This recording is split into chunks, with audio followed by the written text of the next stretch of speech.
Well, hello. I am Mia Jones, and this is an assignment for African American literature by women. Today, this will be the first episode of highlighting the profound and breath-giving African American women in literature. Today's focus is Audre Lorde.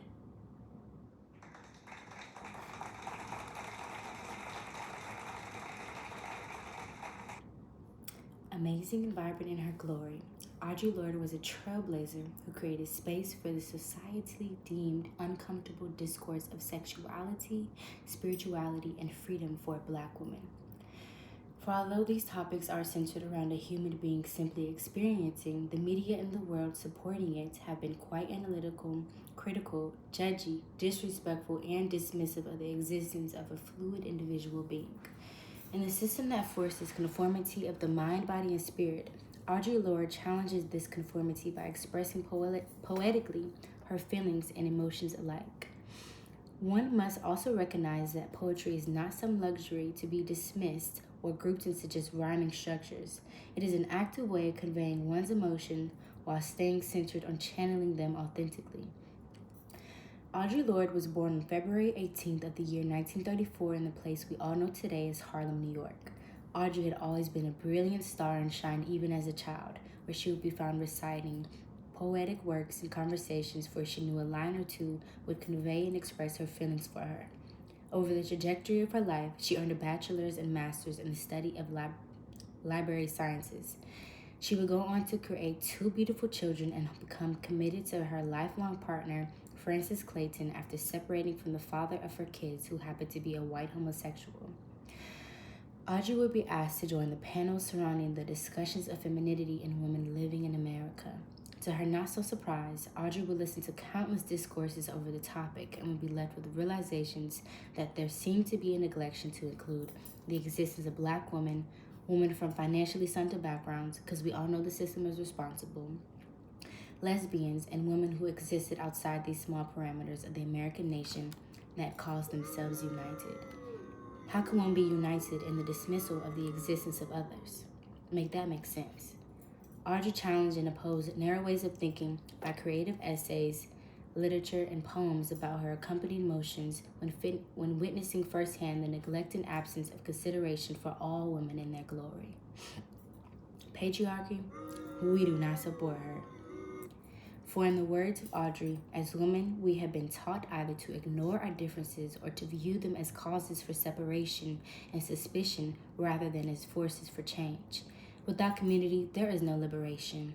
Only the most vulnerable and temporary armistice between an individual and her oppression. But community must not mean a shedding of our differences, nor the pathetic pretense that these differences do not exist, because they do. Those of us who stand outside the circle of this society's definition of acceptable women, those of us who have been forged in the crucibles of differences, those of us who are poor, who are lesbians, who are Black, who are older, know that survival is not an academic skill. It is learning how to make our differences and make them into strengths. For the master's tools will never dismantle the master's house. They may allow us to temporarily beat him at his own game, but they will never enable us to bring about genuine change. And this fact is only threatening to those women who still define the master's house as their only source of support.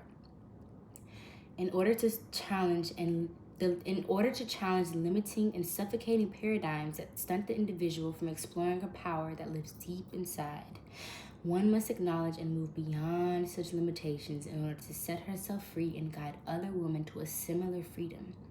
Audre Lorde was iconic, riveting, authentic, captivating, and completely sincere in all of her dialect and works.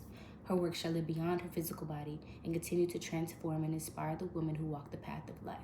For it is in no shape or form up to the next person to decide who a woman can be.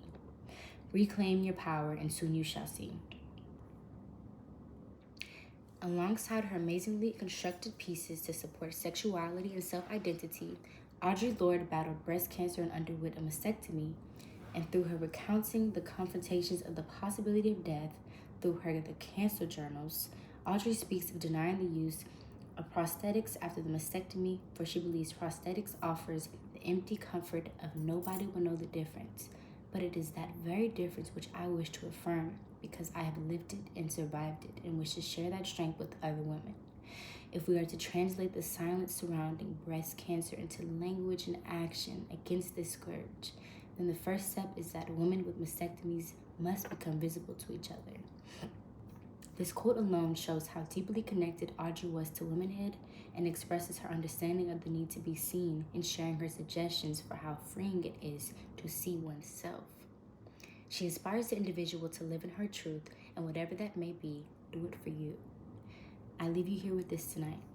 Interdependency between women is the way to a freedom which allows the I to be, not in order to be used, but in order to be creative. This is the difference between the passive be and the active being. Now I must ask you, who will you choose to become?